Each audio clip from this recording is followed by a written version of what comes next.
Todos hemos escuchado la historia. El chico o chica de 17 años entró a la universidad y un profesor lo agarró a quemarropa con frases como la evolución explica el origen del ser humano, ya no necesitamos a Dios, o la iglesia ha causado guerras, discriminación y abusos, ¿es eso lo que enseña tu famoso Dios? O la religión fue inventada para llenar vacíos emocionales y controlar a las masas, o ¿cómo puedes creer en la Biblia si fue escrita por hombres ignorantes hace miles de años?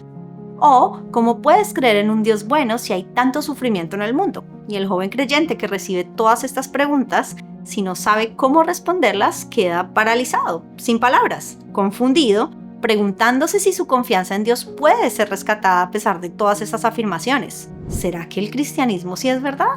Si gente que sabe tanto está diciendo que es una farsa, ¿será que sí lo es?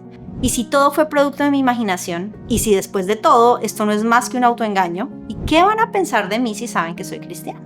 Créeme, todas estas preguntas pueden pasar por nuestra cabeza en cuestión de segundos, y también en cuestión de segundos pueden hacerle una grieta a nuestra fe si no hemos entendido por qué creemos lo que creemos. Estas son las dudas que provienen de la falta de fundamentos.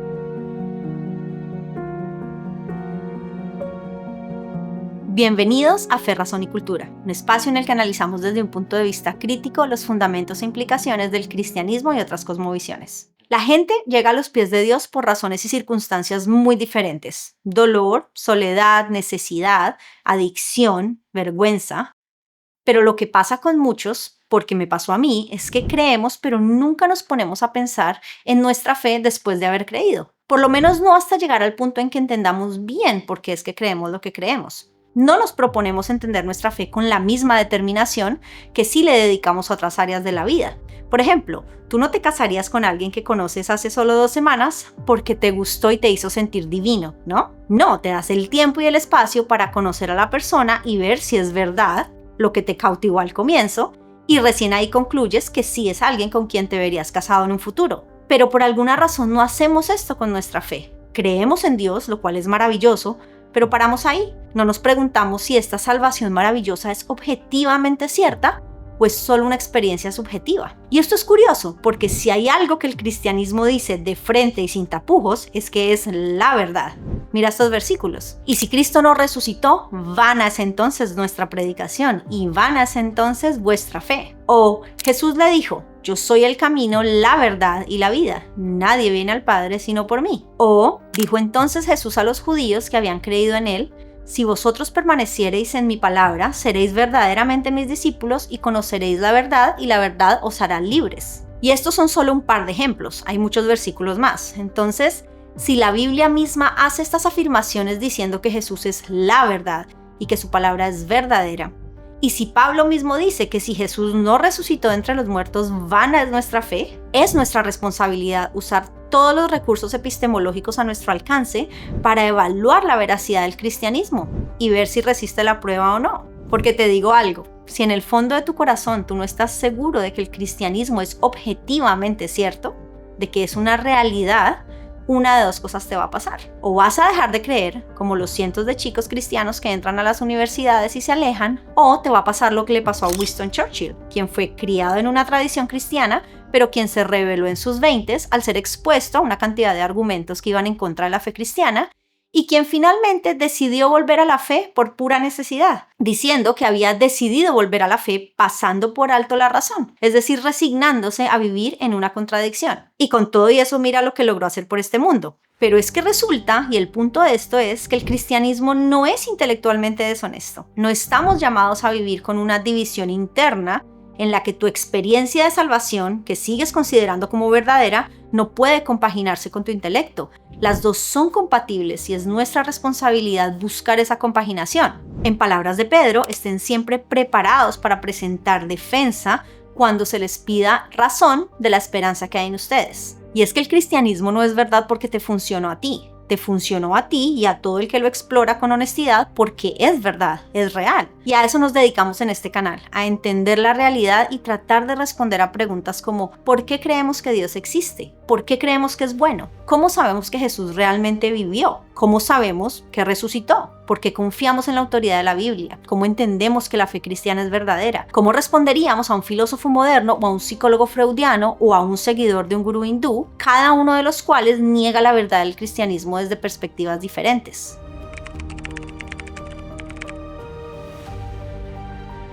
Ahora, es un error común pensar que la fe y la razón están en conflicto, pero también lo es confundir misterio con irracionalidad. Defender la racionalidad de la fe no significa eliminar el misterio, como si solo pudiéramos confiar en Dios cuando todo está perfectamente claro.